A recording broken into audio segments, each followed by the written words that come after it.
Folks, the skies over America didn't just change, they got rewritten. And if you're watching from Texas, California, Florida, or halfway across the Pacific in Japan, drop your state or country in the comments, because this story is exactly why air superiority still decides who writes history. On March 21st, 2025, while most of the world was busy doom-scrolling headlines and arguing over politics, something far bigger happened inside the Oval Office. President Donald Trump stepped in front of the cameras and pulled the curtain back on what may be the most advanced manned combat aircraft ever conceived, the F-47. Not just another stealth jet, not a prettier F-22, not some warmed-over upgrade package with a fancy PowerPoint. This thing is the future with afterburners. Now, here's the part that should make every American aviation nerd grin like a kid at an air show. This aircraft had already been flying in secret for nearly 5 years. Let that sink in. While Beijing was flexing renderings, while Moscow was making its usual next-gen promises that somehow always arrive 2 decades late, American test pilots were already up there in the dark, bending physics-validating systems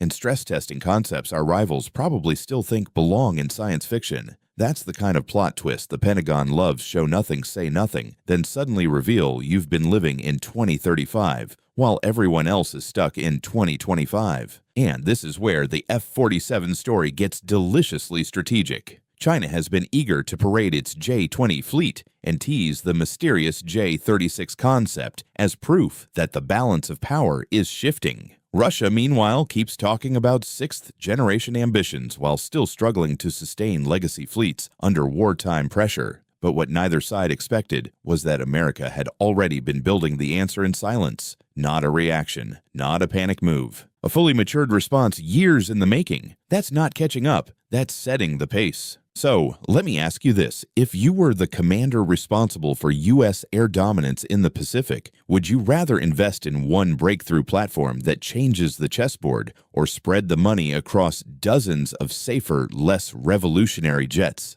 I already know the comments section is about to turn into a mini-war college, and honestly, I'm here for it. To understand how we got here, we've got to roll back to 2014. While the average American was worried about gas prices, football, and whether their Wi-Fi could survive another Netflix binge deep inside the defense world, DARPA launched the Aerospace Innovation Initiative. Now that sounds harmless, almost boring, like something cooked up by people who wear gray suits and say synergy too often. But in reality, this was the seed crystal for America's next leap in air warfare. The Pentagon had begun to recognize an uncomfortable truth. The uncontested dominance America enjoyed after the Cold War was no longer guaranteed. China was evolving fast. Russia was still dangerous in key technical domains. Sensor networks were getting smarter. Long-range missile systems were getting deadlier. And the old assumption that stealth fighters could roam freely forever was starting to look dangerously optimistic. Frank Kendall saw that wave coming before most people did. Back then, as Undersecretary of Defense, he understood the problem wasn't just about building a faster jet.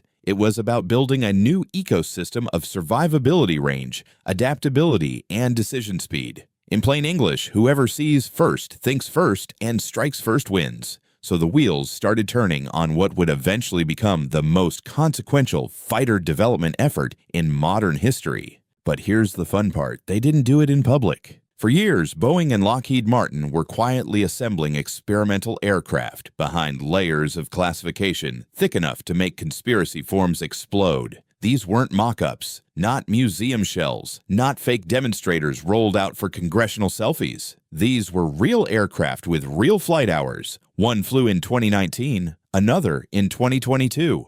Hundreds of hours of testing. Sensors, flight envelopes, thermal signatures, control logic, data fusion. Probably enough black-budget caffeine consumption to power a small city. Think about the timing. While China was busy showing the world sleek silhouettes, and while Russian media was busy hyping future aircraft that may or may not exist in meaningful numbers, American engineers were already collecting telemetry from real sixth-generation pathways. That's the difference between aerospace theater and aerospace dominance. And that leads us to the competition that would shape the next half-century of American air power. 3 giants entered the arena: Boeing, Lockheed Martin, and Northrop Grumman. This wasn't just a procurement contest. This was the Super Bowl World Series and heavyweight title fight of aerospace all rolled into one. Lockheed came in with the prestige of the F-22 and F-35, arguably the kings of fifth-generation stealth. Northrop brought the B-21 Raider mystique, proving they still know how to build aircraft that make enemy radar operators question their career choices. Boeing, meanwhile, carried one of the deepest legacies in American military aviation from the P-51 lineage to the F-15 Eagle family. And here's where I want your take. Which company would you have bet on at that stage? Boeing, Lockheed, or Northrop no hindsight cheating? Put your pick in the comments and tell me why. Then came the first major twist. In 2023, Northrop Grumman stepped away from the competition. That move shocked defense watchers because, on paper, they had every reason to stay in. But strategically, it made sense. They were already heavily invested in the B-21 next-gen autonomy and other deep strike priorities. That left Boeing and Lockheed in a straight-up duel for what was essentially the contract of the century. And make no mistake, the stakes were monstrous. We're not talking about a one-time airplane buy. The winner wasn't just getting development money north of $20 billion. They were getting a seat at the center of American air power doctrine for the next 50 years. Sustainment, upgrades, exports, drone integration, follow-on variants. This is the kind of win that changes the balance sheet of an aerospace giant and the military posture of a superpower at the same time. Then came the moment that nearly made the whole thing wobble. May 2024, Air Force leadership hit pause. Suddenly, the cost projections were exploding. Some estimates suggested the aircraft could hit nearly $300 million per unit, roughly triple the cost of an F-35. That's the kind of number that makes lawmakers spill coffee on budget spreadsheets. Critics came out fast. Was this too ambitious? Was the Air Force building the perfect fighter for a war that might never happen? Would cheaper drones and upgraded fifth-gen fleets do the job better? And honestly, those are fair questions. Because here's the uncomfortable truth. Every empire in history has eventually had to decide whether tomorrow's dominance is worth today's pain. The F-47 became exactly that test. A bet on whether America still intends to own the skies, not just contest them. So now I want your battlefield brain on this. If you were sitting in the Pentagon chair and the cost per jet crossed $300 million, do you keep pushing forward because China is moving fast, or do you slam the brakes and pivot to mass drone warfare instead? Because in the next phase of this story, that exact decision changes everything. So here's where the F-47 story stops being a procurement drama and starts looking like the opening chapter of a new American warfighting doctrine. The pause in 2024 had critics feeling smug for about 5 minutes. Then, reality walked into the room wearing a Pacific theater map. China's anti-access bubble kept expanding. Longer-range sensors, smarter integrated air defenses, denser missile coverage, and increasingly credible sixth-generation claims meant the old comfort zone was gone. This was no longer about buying a nicer fighter jet. This was about whether the United States could still kick down the door in the most heavily contested airspace on Earth. When President Trump returned to office in January 2025, one of the earliest strategic calls on the table was the future of next-generation air dominance. Internal Air Force studies had already run the ugly math. They tested alternatives, more F-35s, upgraded F-22 concepts, drone-heavy substitutes, standoff strike doctrines. Every road eventually ran into the same wall. None of it reliably restored air superiority against peer threats deep inside Chinese or Russian sensor and missile envelopes. So the verdict was blunt: no viable alternative. That's the kind of sentence that changes budgets, boardrooms, and battle plans all at once. Then came March 21st, 2025, the day Boeing officially won. And just like that, the F-47 stopped being a classified rumor and became the face of America's sixth-generation future. Now let's get into the good stuff, what this machine actually does. First up, stealth, but not the old school, harder to see on radar version people casually throw around. The F-47 is operating in a different universe. Think multispectral survivability, radar cross-section suppression, infrared signature management, emissions control, sensor deception, and adaptive electronic shaping across the electromagnetic spectrum. In other words, it's not just hiding from enemy radar, it's ghosting the entire kill chain. Imagine a hostile air defense commander staring at screens that should be lighting up, yet the sky remains blank, right until precision-guided bad news arrives overhead.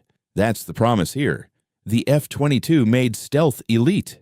The F-47 turned stealth into strategic invisibility. Then there's the range, and this is where Pacific planners probably sleep a little better. We're talking a combat radius north of 1,000 nautical miles. That's enormous. Nearly double what the F-22 could comfortably manage in many mission profiles. In practical terms, that means launching from bases farther from missile threats, penetrating deeper into denied zones, and still retaining enough fuel margin to fight on the way out. Now think about the Taiwan Strait, the South China Sea, or long arcs over the Philippine Sea. Distance is tyranny in the Pacific. The side that solves range without sacrificing survivability gains a massive strategic edge. That's why this number matters so much more than flashy top-speed headlines. Speaking of speed, yes, it still moves like it's late for history. Mach 2+ gives it the kinematic authority to reposition, disengage, intercept, or compress the enemy's reaction timeline before they can coordinate a response.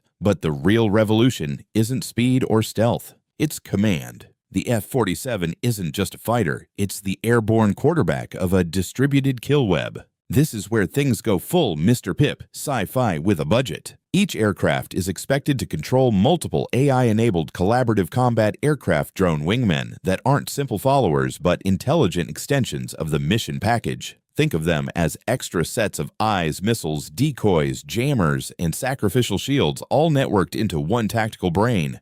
Picture the scene. An F-47 pushes toward contested airspace over the Western Pacific with 4 drone wingmen spread in layered formation. One drone is running passive ISR vacuuming up emissions. Another is loaded with long-range air-to-air missiles. A third is carrying electronic warfare payloads. The fourth is acting as a deceptive forward signature, basically waving at enemy radars and saying, "Hey, shoot me first." Now here's the beautiful part. The pilot isn't micromanaging them like a gamer with too many tabs open. The aircraft's onboard AI handles formation logic task, allocation sensor fusion, and timing recommendations. The pilot stays at the command level intent prioritization rules of engagement, while the machine handles the speed of war details. That compresses the OODA loop so brutally that enemy pilots may lose the fight before they realize it has started. If you were the mission commander in that formation, how would you use the 4 drones? 1 as bait, 2 as missile trucks, 1 as a stealth recon scout. I genuinely want to see your tactics in the comments because this is where future warfare gets fascinating. And yes, this is exactly why the F-47 changes the cost debate. Critics love throwing out the per-aircraft price tag, but that misses the architecture. The F-47 is not a single jet in isolation. It's the command node for an entire aerial ecosystem. When one manned platform can orchestrate 4, 6, maybe even more autonomous teammates, the actual combat value multiplies far beyond the sticker price. That's why the Air Force's rough force vision around 200 F-47s paired with roughly 1,000 advanced collaborative drones is strategically terrifying for adversaries. On paper, that may look like 200 fighters. In combat effect, it behaves like a highly adaptive 1,200 platform networked force. Now let's talk about why Boeing actually pulled this off. A lot of people assumed Lockheed had the inside track. After all, the F-22 and F-35 gave them an aura of inevitability. But aerospace history is littered with companies that thought yesterday's win guaranteed tomorrow's contract. Boeing came in hungry, and hunger matters. They had spent years investing billions into their St. Louis defense ecosystem, upgrading manufacturing digital engineering pipelines, modular production, and rapid reconfiguration capabilities. In plain English, they didn't just pitch a jet, they pitched an industrial engine capable of evolving with the threat. That evolution model may be the most underrated part of the whole program. The Air Force's concept here is built to adapt. Instead of making one fighter serve for 40 to 50 years with endless bolt-on upgrades, the idea is to run shorter innovation cycles, new fighter increments every 8 years, broader replacement waves every 16. That's a software mentality applied to aerospace, and honestly, it's overdue.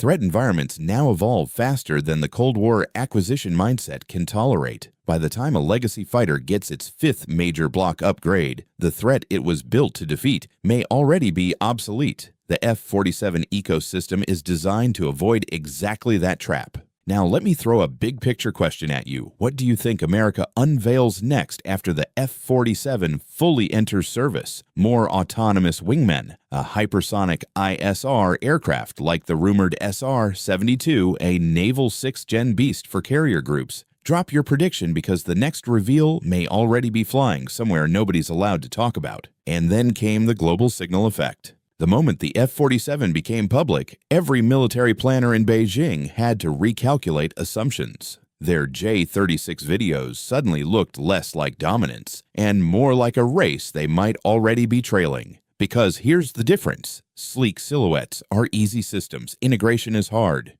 What makes the F-47 terrifying isn't one spec. It's how stealth AI range networking and manned-unmanned teaming all converge into one combat philosophy. That's not a jet. That's an airborne ecosystem designed to win first contact. And the message to China was unmistakable. If you thought America was slowing down, you were reading the wrong radar screen. And that message didn't just land in Beijing. It echoed through Moscow, Brussels, Tokyo, Canberra, and every defense ministry that still understands one brutal truth: whoever owns the skies shapes the battlefield below. For America's allies, the F-47 announcement was reassurance wrapped in titanium and classified software. It said the United States is not stepping back from high-end deterrence. It said Washington still intends to project power across ocean's shield partners and keep hostile powers guessing. If you're watching from the UK, Australia, Japan, South Korea, or anywhere, NATO flags still fly. Proudly tell me this. Which ally do you think should get the first export-ready version of the F-47? My money says Japan would be near the top of that list, especially with the Pacific chessboard heating up. China's response was predictable polished videos, dramatic angles, mysterious test flights, and enough online propaganda to keep military forms arguing for weeks. Their J-36 concept looks intimidating, no doubt, but air power isn't won by silhouette aesthetics. It's won by systems architecture, sensor fusion, battle networking, electronic warfare resilience, and pilot-machine teaming.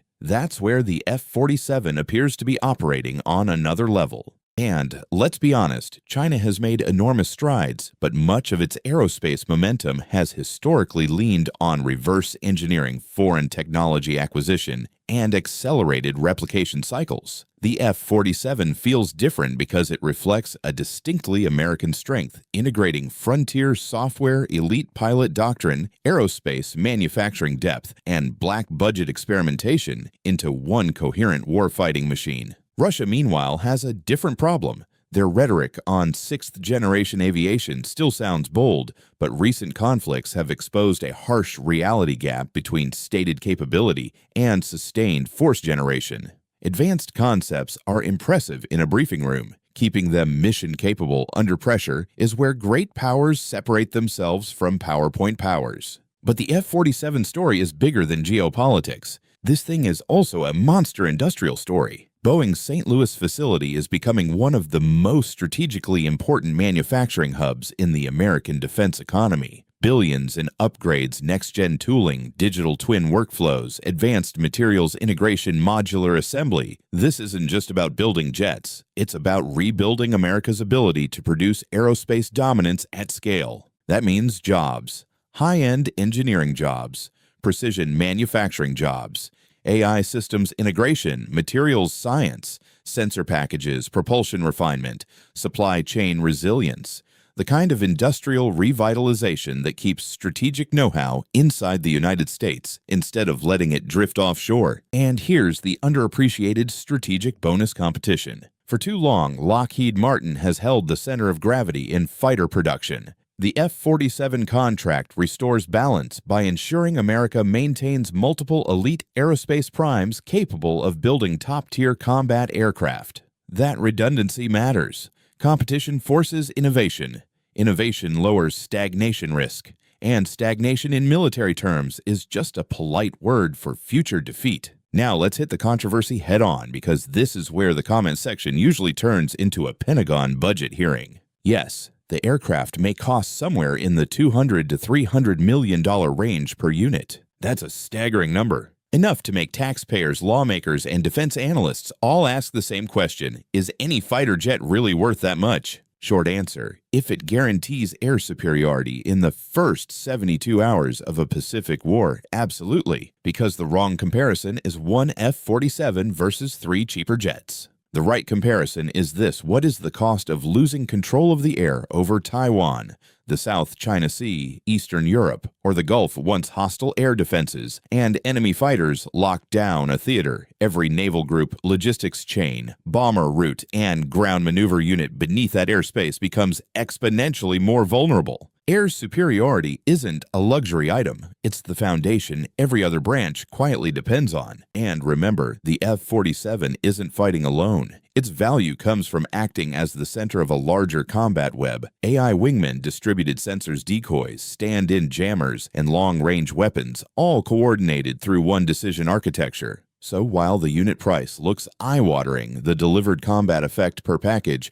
may actually outperform larger legacy formations. So let me throw the hottest question of the episode to you. Would you rather America build 200 F-47s with 1,000 smart drones or 800 cheaper fighters with less survivability? This is exactly the kind of commander-level trade-off future wars will be decided by. Looking forward, the timeline is aggressive but realistic by Black program standards. Boeing is targeting a first flight before the end of President Trump's term, likely by early 2029, with operational fielding expected in the early 2030s. That aligns perfectly with the growing need to begin phasing out the aging F-22 fleet. But here's where it gets even more interesting.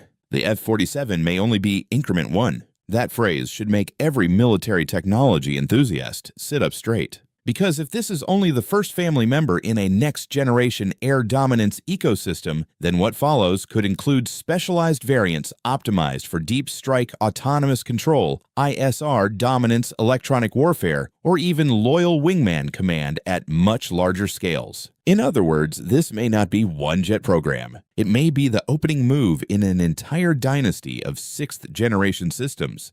The Navy is still wrestling with its own version of this future through the F/A-XX path, and that raises fascinating questions. Carrier aviation now has to survive in an era of anti-ship ballistic missiles, ultra-long-range maritime ISR, and swarming autonomous threats. If the Air Force version is this ambitious, imagine what a carrier-capable counterpart might look like. Now I want your prediction. Which nation reacts hardest to the F-47 over the next 5 years?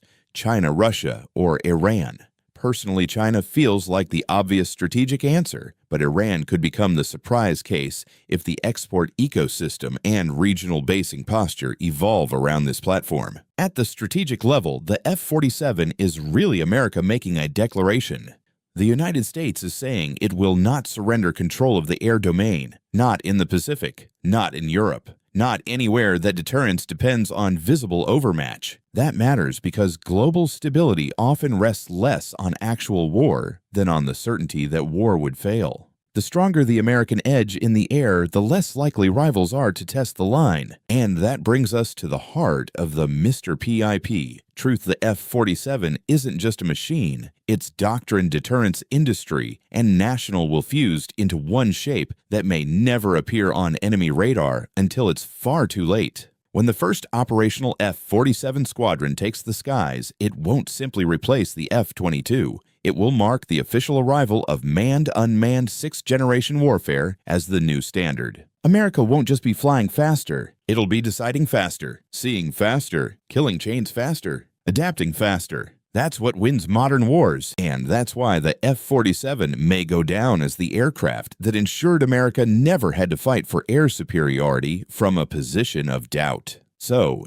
here's the final comment, bait, before we wrap this beast. If you had the power to rename the F-47, what apex predator name would you give it? Raptor 2, Ghost Eagle, Sky, Reaper. Drop your best beast name below, because I guarantee the Mr. PiP War Room is reading everyone.